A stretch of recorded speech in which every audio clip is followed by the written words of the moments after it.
Welcome to the InnovaBuzz podcast, where our job is to help you build visibility, professional credibility, and connection with your ideal client by putting the human at the center of innovative marketing, so you can build and strengthen an engaging, enduring relationship with your ideal clients. I'm Jürgen Strauss from InnovaBuzz, and I'm honored that you're here with me. If you haven't joined our wonderful marketing transformation community yet, go to innovabiz.co and collect your free gift as well. Do subscribe to the show and also leave a review because it helps others find us. Let's get into today's masterclass on this InnovaBuzz podcast.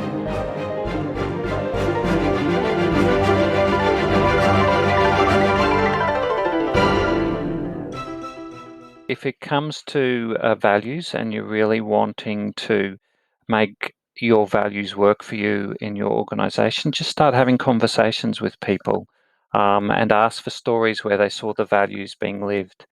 And if you don't have a value statement and you're wanting to work on a value statement, just start to listen to the stories, the emerging stories in your organization, and you'll see what are the strong values that have a common red thread across your organization.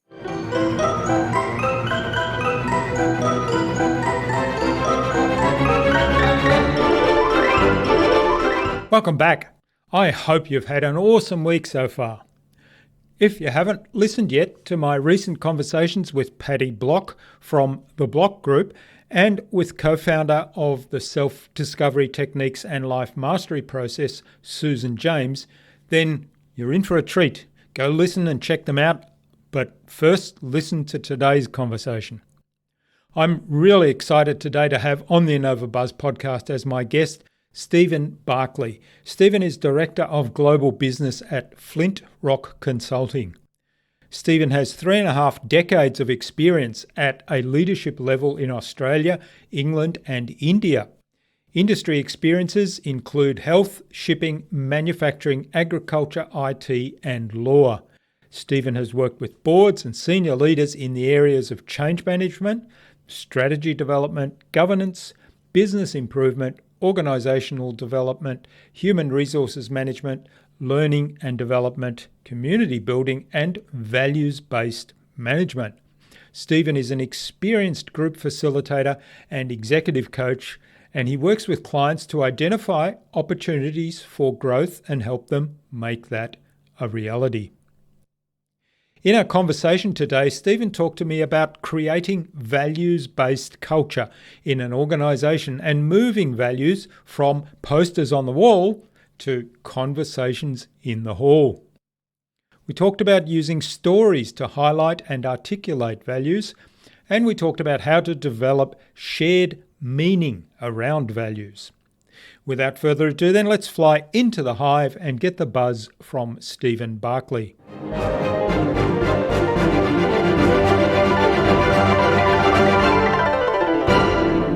Hi, I'm your host Jürgen Strauss from InnovaBuzz, and I'm really excited today to welcome to the InnovaBuzz podcast from Brisbane in Australia, Stephen Berkeley, who's a change and culture facilitator and Director of Global Business with Flyntrok Consulting, who work at the intersection of people, technology, and organizational change. Welcome to the InnovaBuzz podcast, Stephen. It's a great privilege to have you here as my guest. Thank you. Yeah, it's awesome to be with you today, Jürgen. Now, Graham Miller, who was our guest on episode 429 of the InnovaBuzz podcast, introduced us and suggested that we have a conversation with you, Stephen. So a big hello to Graham. Yeah, thanks, Graham. Stephen, you also host the Waves of Change podcast, where you interview leaders from all over the globe and dig into their stories about how they've navigated change and transitions, both from a personal, professional, and an organizational perspective. Your focus is very much on values-based leadership, and you also have a book called The Power of Facilitation. So I'm really keen to dig into all of those topics today. But before we start talking about all things change and values and culture, what's the impact you're making in the world today? Thanks. Great question, Jürgen. In the area of values, I do a lot of work around culture.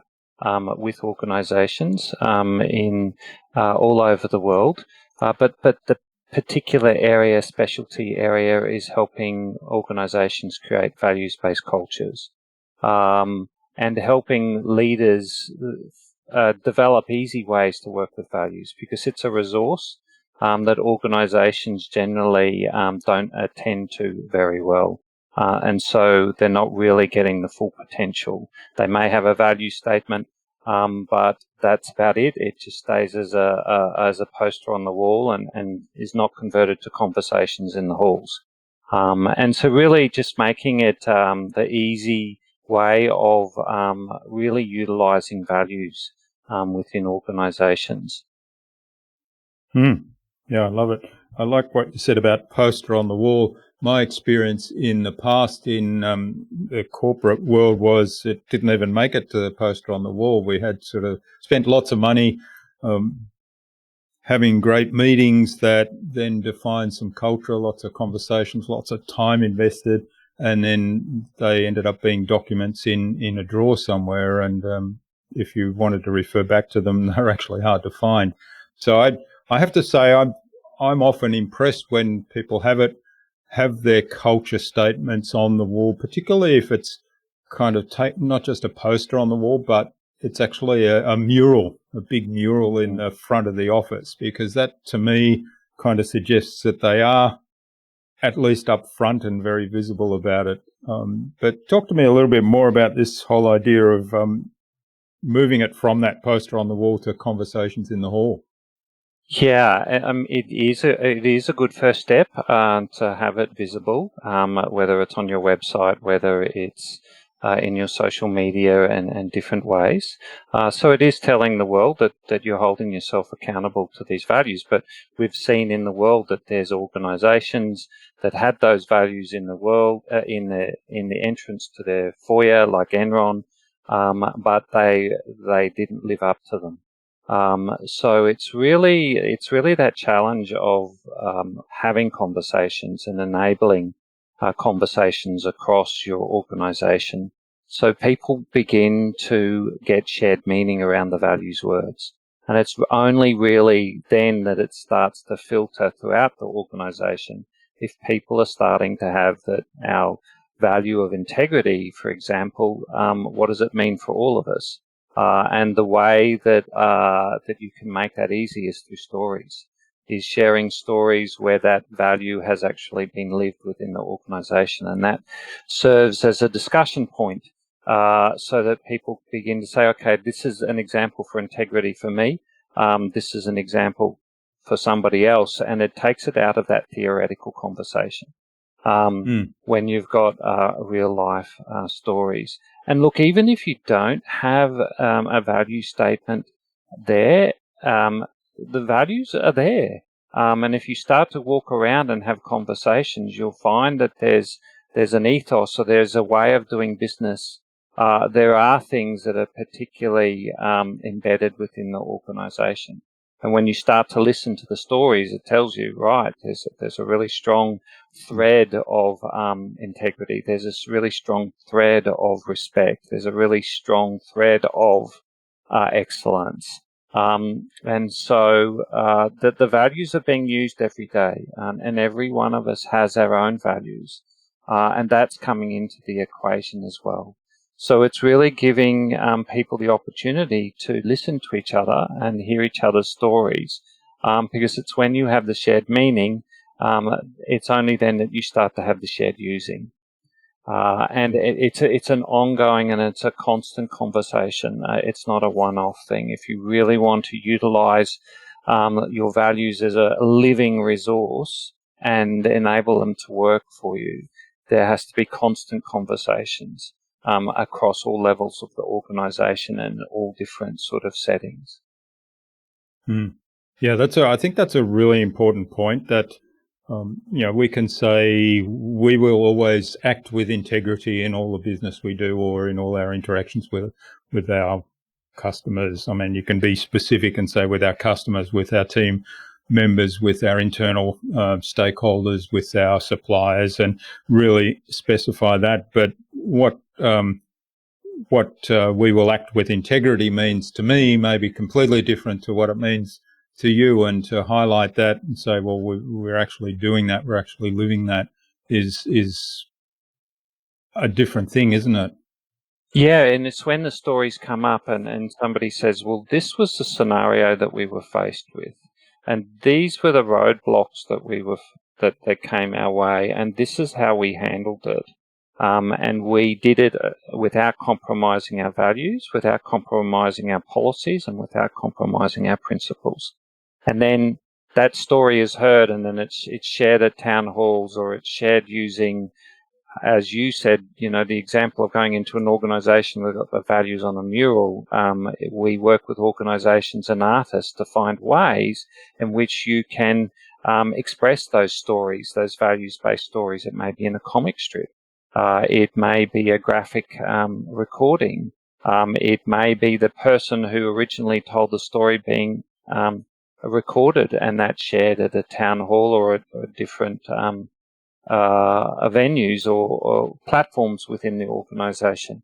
But it's having constant conversations, and also your dilemmas. How did you handle them when you're matching two values? Because sometimes some values may have a flexion point, and so creating that muscle, the values muscle, where people are okay at having conversations about it in all types of situations. Yeah, I like the analogy of the values muscle, and it's all about kind of building small habits, isn't it, in moving forward with that.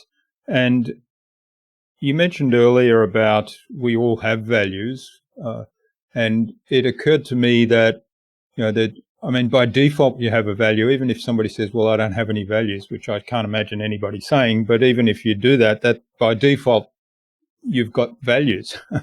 They might be pretty shallow, but you do have values.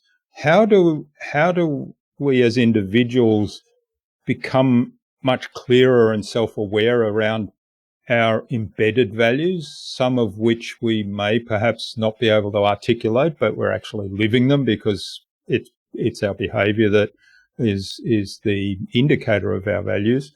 And how do we, as an organisation, do the same thing? Again, it comes back to stories, and you can ask somebody a simple story of tell us a moment in your life or in your career where you were faced with a challenge and how you overcame that challenge. And they tell you their story, and then you're listening to that story, and then you have an opportunity to start identifying the values associated with that person, what was important to them. And it may have been about honesty, and it may have been about integrity. So the thing is helping people to develop a vocabulary around values. And the way I got interested in this was I was the national coordinator for a program called Living Values Education Program. And it was teaching teachers of how to incorporate values into the curriculum. And so they were very simple exercises, and it was all about values vocabulary. So how can you talk about values in a maths lesson? How can you talk about values in a geography lesson, in an English lesson? And so it's around helping people to be more aware of what lights them up, what is really important to them. And it's just slowly, and then I go, oh, okay, that's what a value is. And it's those things that they can't live without, that if they look back in the thread of their life, it's something that's been with them all along. And it's the same in an organisation, is providing people and just trigger questions that starts to reveal the things that are really important to them and the things that they value. Yeah, it's fascinating exploring that, and what you've highlighted there is something that I actually do, and I didn't really consider it as value-based leadership, which is the term you use, but in a way it is. And that's when we interview people, we we don't explore as much their knowledge and skills, although, clearly there's some filters that they have to pass through with knowledge and skills to be eligible for the role. But in the interview, once they get into a shortlist, we tend to ask those very questions and say, well, give me an example of a time where, you had a challenge, and how did you deal with that challenge, and how did you interact with people? And I really dig into, and often people will give you a kind of a general statement. Well, sometimes things don't go my way, and then when that happens, I do these things. And I kind of respond to that by saying, well, give me a specific example. I want a real specific example, and I want you to tell me exactly what you did, what worked, what didn't work, and that does give a good sense of values. You're right, and for me, those kind of questions have actually been magical. When we've done that in depth, we've always ended up with a really good choice of the people we put on. Yeah, and going back to this Living Values education program, so I was going all over the country, facilitating these 3 days workshops with teachers, and so I was getting to ask these questions again and again, and then I was getting to ask myself about them. So it helped me develop clarity around what was really important to me. And then about 13 years ago, I was introduced to a program called Values in Healthcare, a Spiritual Approach. So it was doing the same thing, but for healthcare professionals. And it was really designed to help healthcare professionals connect to what was the real reason they got into healthcare in the first place. Because it's one profession that experiences a lot of burnout.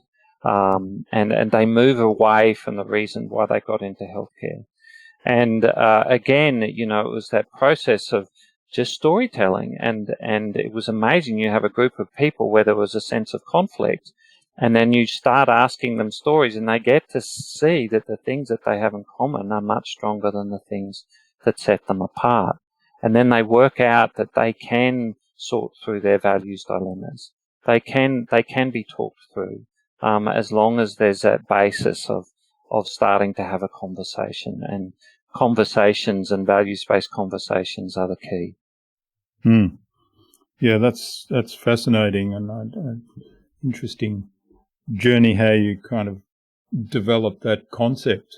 Now, you talked about the values-based conversation, and your book, The Power of Facilitation, talks a lot about facilitation and communication together, and how important that is as a partnership. And I can imagine if you're having those conversations around value-based, that it probably is quite important to have facilitation there, particularly if things are out of alignment a little bit to start with. So tell us a little bit more about this idea of the partnership between facilitation and communication. Oh, great. It's a fantastic question. And I think that my journey into values and facilitation were hand in hand, and they developed at the same time. And all of those workshops that I ran were facilitated, and I was purely holding the space, asking particular questions, and I wasn't delivering content. And I was creating the safe space for people to have conversations, to then share those have conversations with others, and then collectively make sense. And it's a methodology which I call in my organisation Flyntrok Consulting, and we call it TOMS. And the T stands for telling stories. The H stands for hosting, and the M and S stands for making sense. And so those three components is you're providing an opportunity, which is the host, for people to tell their stories. And it's one thing to have stories, to tell stories. It's another thing to listen to the stories. And then it's another thing to make sense of what's emerged from those stories. And so they're the skills that are important in creating an atmosphere where it's okay to talk about our values within the organisation. And a key part of that is psychological safety. So I work with organisations to train cohorts of leaders of how to have those, how to host those conversations, so that they've created the safe space. They're eliciting the stories. They're not judgmental on the stories. It's not a good story. It's not a bad story, but they're listening to each other. And it's really quite amazing what happens in the organizations when you're doing this, because you can have your frameworks about integrating values into your performance management appraisals and into your policies and all of these things. But unless you create those heartfelt spaces where people can really align themselves with those values by hearing each other's stories and develop, as I mentioned before, shared meaning, then for it to be shared used across the organisation, that's the gap, that's the place where people or organisations falter. Because there's not that shared meaning. There's a dictate. This is what integrity looks like. This is what it feels like. They have this whole behavioural competency. This is how it'll be expressed in this situation. They'll even go to the depths of this level of employee. This is what we expect, how it to be used. They're helpful, but it's when people have that heart connect with their value through stories is when it becomes alive. And, we have this thing, shared meaning, shared using, shared living, and it's a cyclical process, and the key is developing shared meaning. And so those steps is around creating that safe space and really learning how to host conversations where you're really an invisible partner, and you're not delivering any content, but you're just providing an opportunity for people to have a conversation, but then they're also helping them to make sense of what they've just discussed and what their insights and learnings are. Fascinating, yeah, and I love this idea of shared meaning. How does an organisation keep that alive and vibrant? So, once you've concluded that meeting and you leave that shared space and you have this understanding with shared meaning. I mean, I've been to so many meetings where you leave the meeting full of excitement and back to day-to-day work and things fizzle out very quickly. So how do you keep that shared meaning alive and make sure that everybody individually and as teams and as a whole organisation is actually living the values? Yeah, $1 million question, and it's a question that we'll ask the organisation, and they will come up with the ideas of how to do that, and we do support them. But some of the ideas include having it as a part of check-in with respect to their meetings. So when they start their meetings, they might have a value and focus for that month. You've got to be very careful that you don't start to make it glib and it doesn't get over talked and people get sick of it. But again, has anybody got a story of an example of how this value has been lived this week? There may be particular dilemmas that come up, providing opportunities for that to be discussed. I think that the process that we do with organisations, once you start to train leaders on how to facilitate these conversations, what they're telling us is that the skills that they're learning in those sessions are then going across into their day-to-day management, how they lead. And then all of a sudden they're starting to ask questions around the values with an individual, with a team.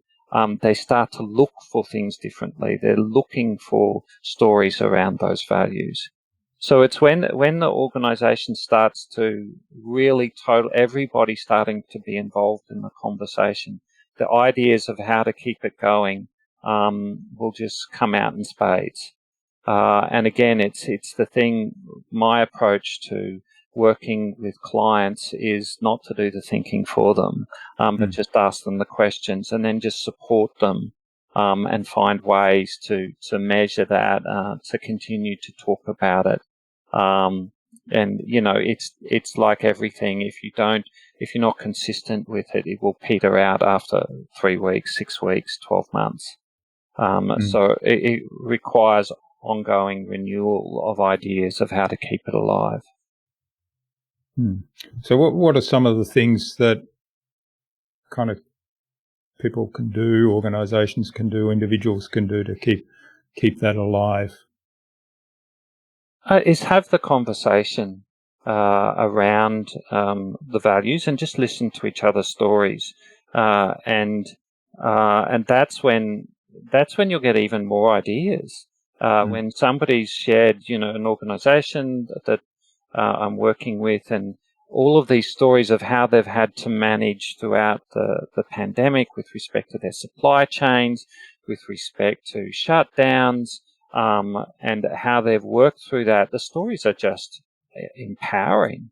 And then all of a sudden, you're sharing that story across the organisation. So, you've got a countrywide organisation that has manufacturing plants everywhere, and then you've got a story that's emerged from a manufacturing plant over here, and then they hear this and they say, "You did that, and that's how you did it," and then all of a sudden, they feel empowered to do the same when that type of situation, which invariably has arisen.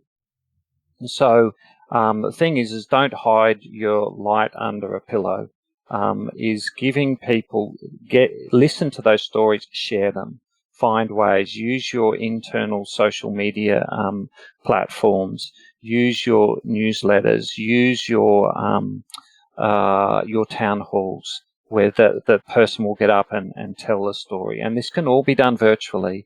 All of the work that I've been talking about, I've been doing virtually with pan-country organisations.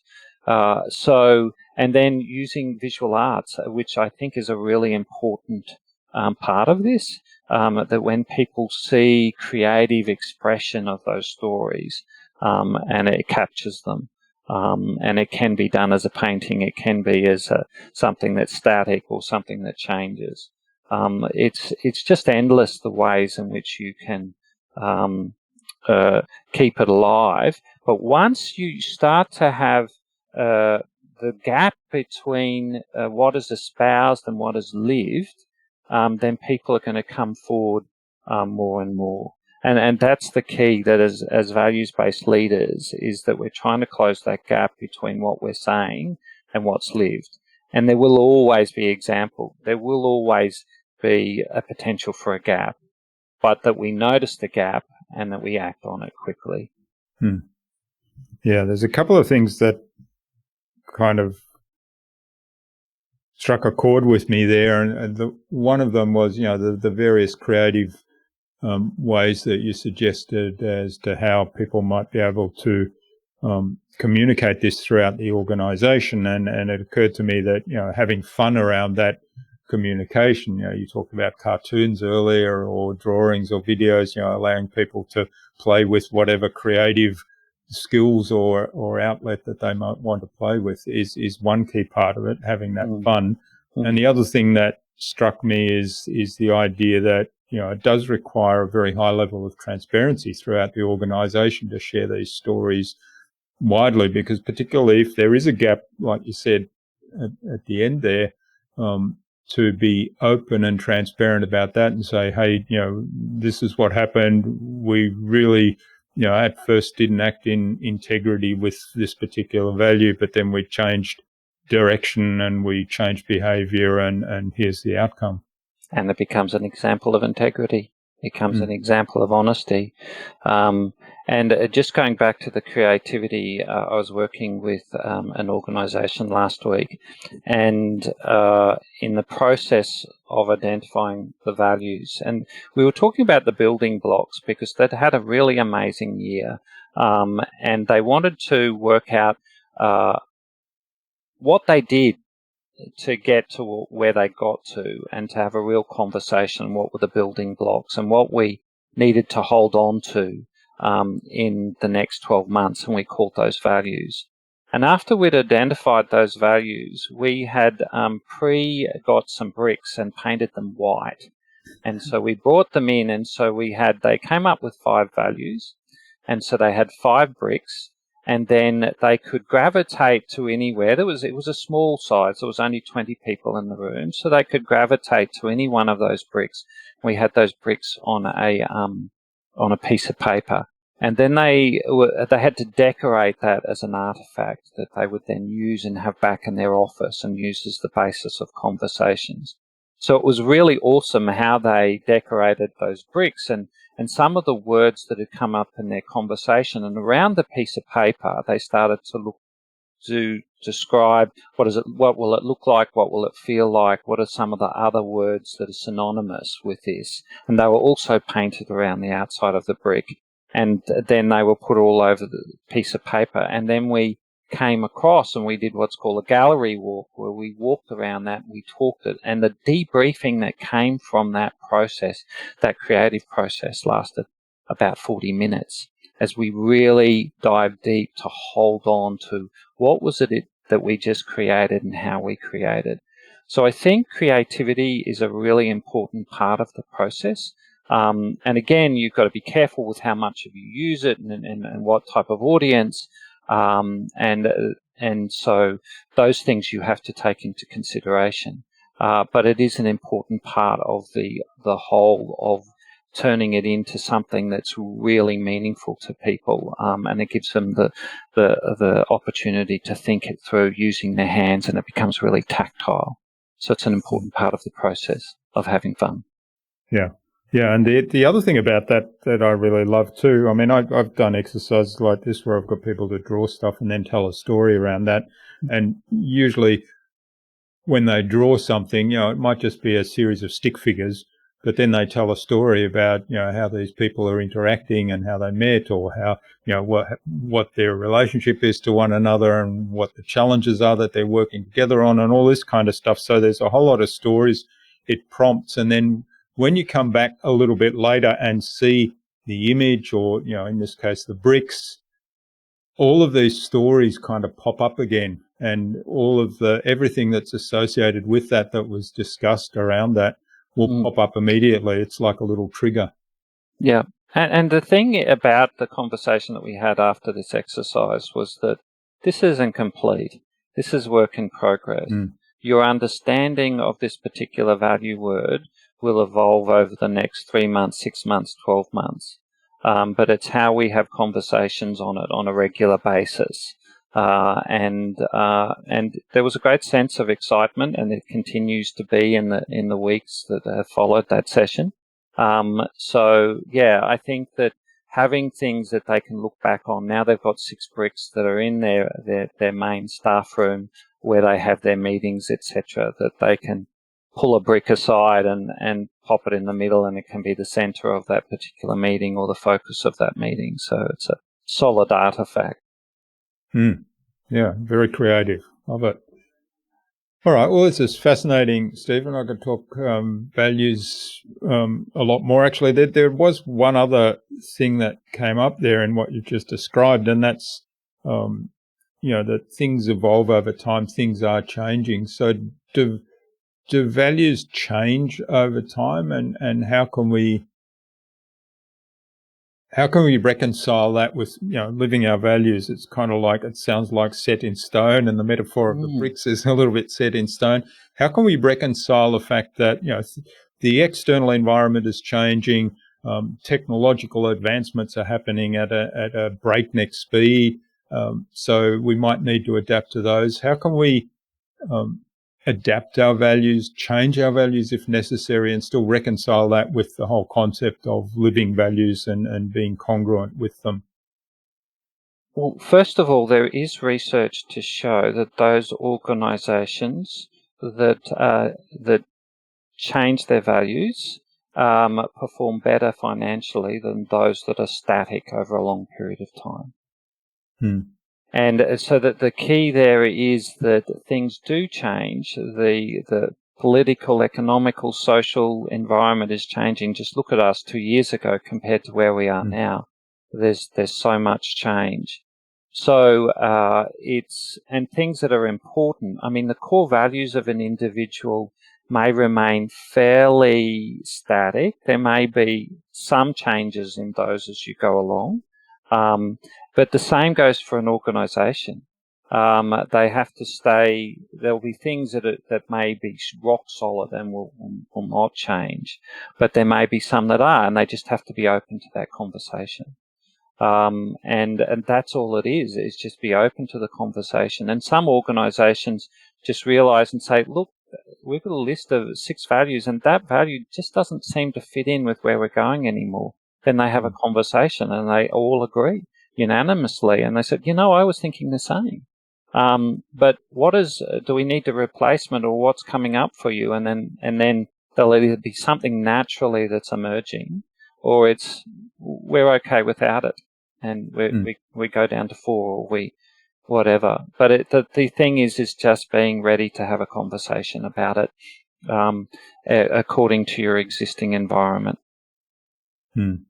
Yeah, that's a great way to go about it. I mean, one of the things that I think, some of the values that might change over time with an organization is, the level of risk that they're prepared to take given what their market situation is in the markets that they're operating in. That might be one. That doesn't mean they're less trustworthy or less in alignment with core values than another company, but there's a change in their environment, and I think the risk tolerance is one that might change from time to time, and there's probably other examples like that. Yeah. However, it won't stop them from being innovative. And that they can still be innovative with those risks and managing those risks. So, for example, if one of your values is innovation, then it's how to deal with the risks that we have in front of us right here and now, and still have growth and still contribute to our community and still service this particular population. So I think that the values that an organisation does choose is really important and are broad to a certain extent. And it's having conversations with other leaders and looking at other organisations and seeing what their values are. And it's just being open to what's happening out there. Yeah, open communication is a big theme, right? All right. Well, this has been fabulous, as I said, Stephen, but I think it's a good point now to move on to the Buzz, which is our innovation round. It's designed to help our audience who are primarily innovators and leaders in their field with some tips from your experience. So I've got 5 questions, and hopefully you'll give us some really insightful answers that will inspire the listener to go and do something awesome today as a result. So what do you think the number one thing anyone needs to do to be more innovative? I've got 2 in here, but they're both very much connected. The number one thing is to create more time for silence and exercise more. And I swim, and I swim 3 times a week, and I walk every morning, and I cycle a couple of times a week, and I do a bushwalk on the weekend. And for example, on my walk this morning, just walking, and I was actually doing lots of hills and walking through a cemetery of all places. I have a workshop on this weekend, and I had a new idea about that workshop, and it was I felt quite profound. And often when I'm swimming, I call it these aqua profundo moments where you've got the black line fever, and you're just swimming up and down. And then all of a sudden, you're not thinking, you don't have a computer in front of you. You don't have all of these problems, and all of a sudden a little bit of clarity comes. So I think creating time for quiet, where you're just doing one thing, read a book, or you're listening to your favorite record with just the headphones on, and you don't have your phone in front of you, and you're not multitasking. Just creating time for silence and exercise, and the silence often comes when you're on your walk. You're on your own. Don't take your headphones with you for a couple of times, and just listen to your own thoughts, see what's going on for you. And that's where my ideas come for new projects, how to solve a particular problem of a particular client that I'm working with. But it is really my foundation is quiet time. Yeah, I love it. And I have the same experience when I'm out solo on my bike riding, or if I go out for a walk with my camera, I often take photographs. So I am multitasking in some ways, but like everything else just is not there really. It's just that moment. And if you're on your own, nobody else to talk to. So you're kind of in that moment and things bubble up from the unconscious. And often I have great ideas there. All right. Now, what's the best thing you've done to develop new ideas? Well, look, it's connected to the first two, and it's my daily meditation practice. Because my meditation practice, and it may seem a little bit left field, but it does create that sense of stillness and clarity. And I've now been meditating or practicing meditation for, I don't know, close to 20, 26, 27 years. So it's very much an important part of my day and my professional practice. And I couldn't see my professional practice without my meditation practice. So that gives me the clarity and the stillness to be able to utilize that as I'm thinking about new ideas. I've found that if my mind is full, and there might be confusion or there might be stress, my potential to create new ideas and new products is less. Yes, quietening the mind is a really important thing. And our last guest spoke quite a lot about that, Susan James, about quietening the mind and getting that noise away so that we can let those other thoughts bubble up. Yeah, totally. All right. So you've talked about a couple of techniques you use. Do you have a favourite resource that you use? I think, in terms of technology, one that I've been using probably for 8 years now is Evernote.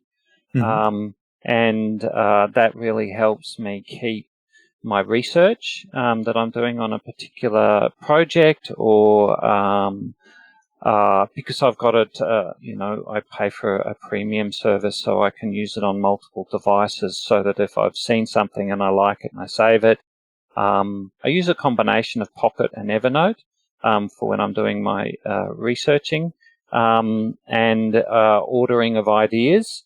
And I've used on numerous occasions, because I've done so much in Evernote, I can just do searches within there. And it really helps me capture themes or ideas about things that I've been writing on, because I can just search on any word. That's the real benefit of having Evernote. Even if I'm writing on something that's under this topic, I'll still be able to find it anywhere that it's within Evernote. So it's a real game changer for me. And it sounds like you've got the discipline, first of all, to do that over many years, to record the things you find that might be interesting today, or it might be interesting but not applicable right now, but could be applicable in the future. So have you built a structure around that so that it's easy to find things later on? Yeah, within Evernote, I do have folders, and so I may, have a track of thoughts around that, but I try and keep those fairly limited, and I can also use tagging.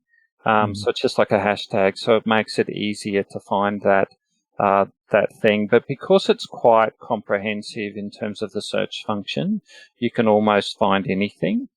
So for example, with my book reading, I'm reading a book, I'll create a new folder, I'll take a photo of the front of the book, and then each chapter I will write notes as I'm going through. And if there's a particular thing in that chapter, I'll take a picture of it and then I'll click it into that section. And so that's all under book reviews. And then there's another list of my wish list of reading list. And so when I'm thinking, right, I finished that book, where to go to next, I go back to my reading list. And I do it for a whole range of things. Even if I'm writing a blog or researching on a blog, I'll use that. And then and even go back and do research in my own Evernote. Yeah.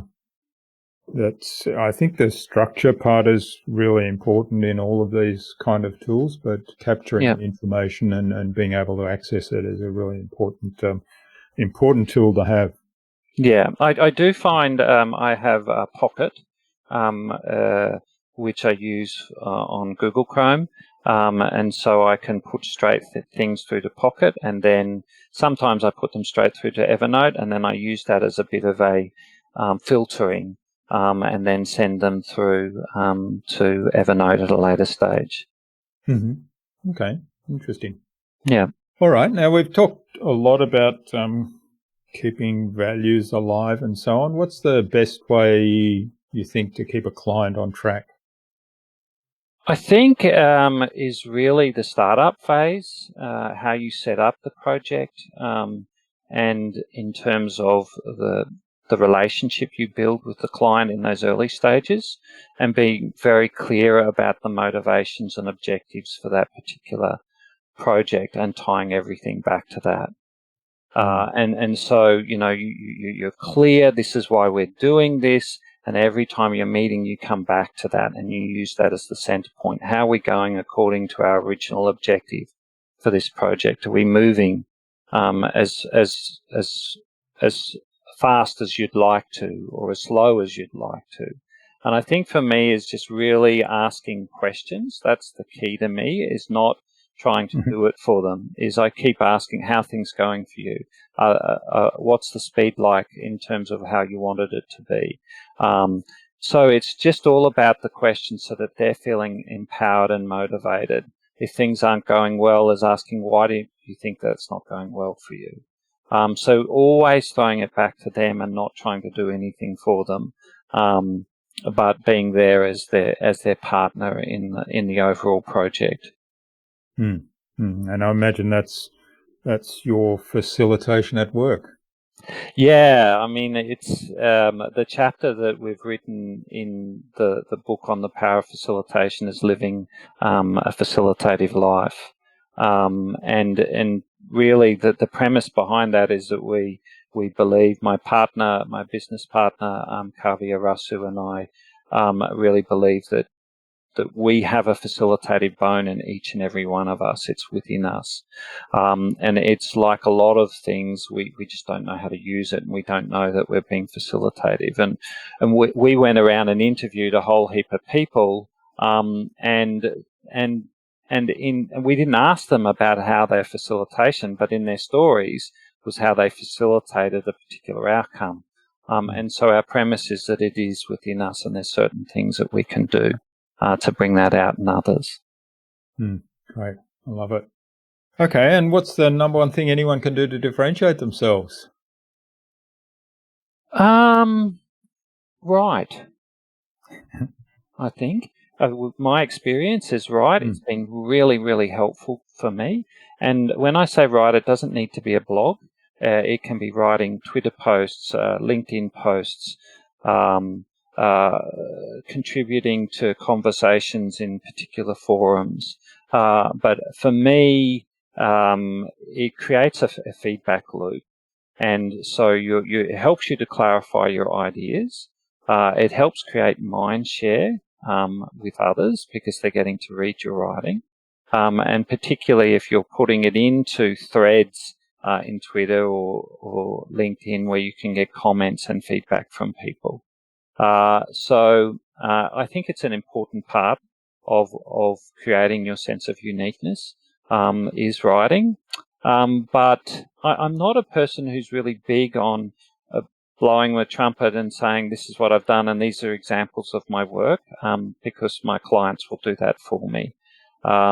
So I think it's just about being of service to others and continually being of service to them, and that helps create mind sharing for people. Yeah, there's an important point there about the service. So I think I agree with you about the articulating your ideas helps sort of clarify them, and writing them, and then it's that conversation that you talked about earlier, isn't it? Yeah.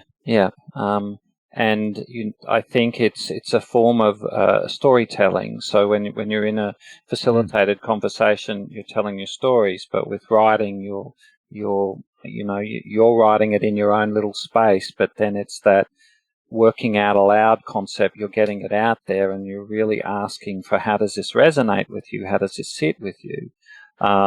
That's why I like to come on podcasts, to be on summits, be on panels, where I can have or run workshops, online workshops, where you can get real-time feedback of how things have gone, and how that resonates with people. And that's been a really, going back to how do you develop your products, I think that those, being on as many forums as I can where I'm expressing my ideas and I'm getting feedback on how that sits with people, has really helped me refine. If I look at where I was 12 months ago and some of my ideas, they've definitely been developed by online presence, virtual conversations, appearances, etc. Great. Wonderful. All right. Well, thanks, Stephen. This has been fabulous. Now, where can people reach out to you and find out more about you, about Flyntrok Consulting, about your book, The Power of Facilitation, and also maybe even reach out and say thanks for what you've shared? Yeah, thank you. The first place, I'd love for people to connect with me on LinkedIn, Stephen Berkeley, and I'm sure they'll see the spelling of the name. I also have I'm on Linktree, so a summary of all of my recordings, my appearances, YouTube, podcasts that I've been on, is on my Linktree link. I'm also on Twitter at SJFBerkeley, and I love Twitter and the conversations that it creates. So they're the best places, and our website for Flyntrok is simple: www.fl. Gosh, I'm having a dyslexia. Flyntrok, so it's a FLYNTROK.com. So there's no C. Yeah. Okay. And we'll post all those links in the show notes so people can click straight through. Yeah. So do you have some parting advice today for our listener, Stephen?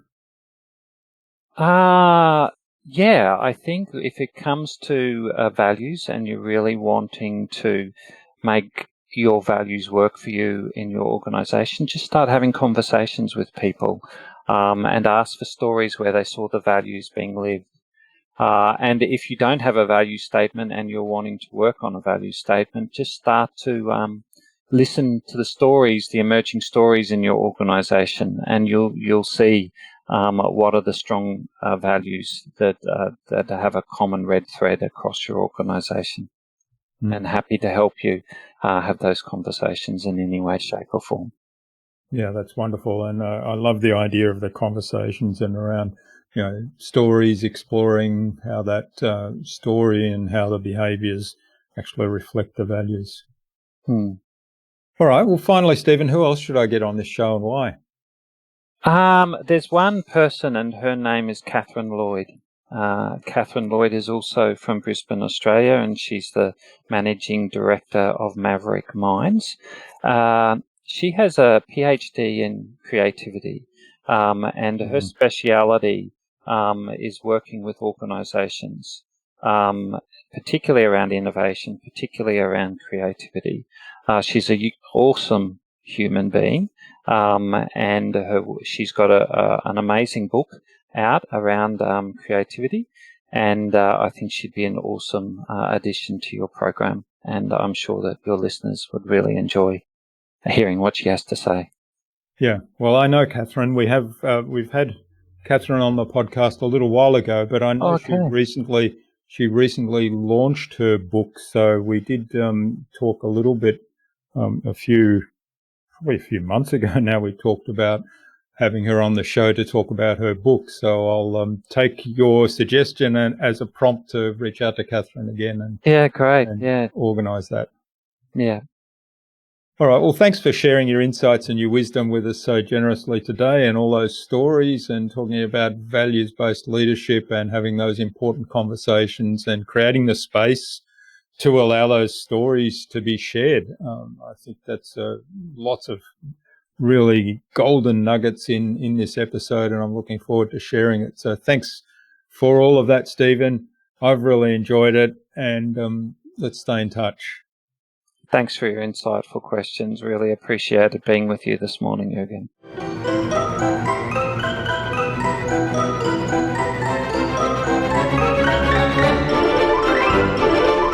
I hope you enjoyed that insightful and really informative conversation with Stephen and took something away from his episode.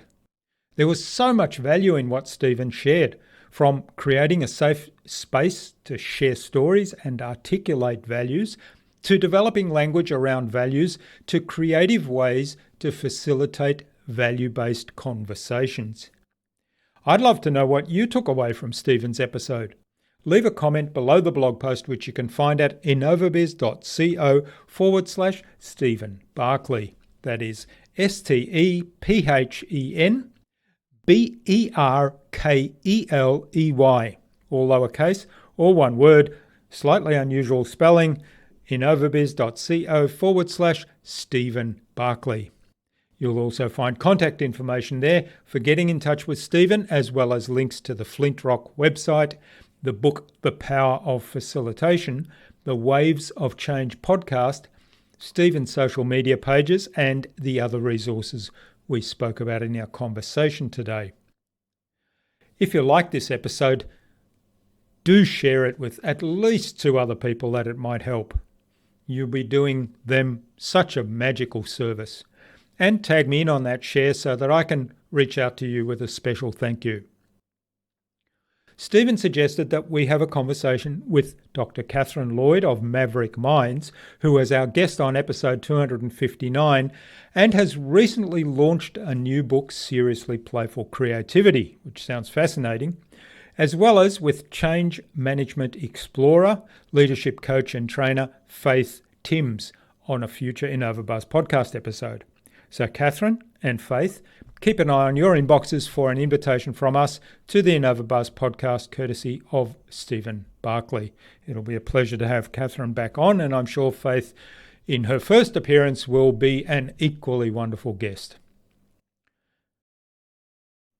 Tune in again to the next episodes of the InnovaBuzz podcast, where we've got yet more fantastic guests lined up, including Stefan Smulders of Expandy and Arjun Sen of Zen Mango. Thanks for listening to this episode. Make sure you subscribe to the show to be reminded of new episodes. It's free to subscribe. Leave a review if you like. Even if you don't like me, I'm okay with that. I'm asking you to leave a review because it helps other people find this show. Go to innovabiz.co to join our marketing transformation community and access a free gift my team and I made for you. It's the Marketing Master Mini Class. We want to give you everything you need to transform your marketing into a human-centered, relationship-focused growth engine. Until next time, I'm Jürgen Strauss from InnovaBiz. Remember, be awesome and keep innovating.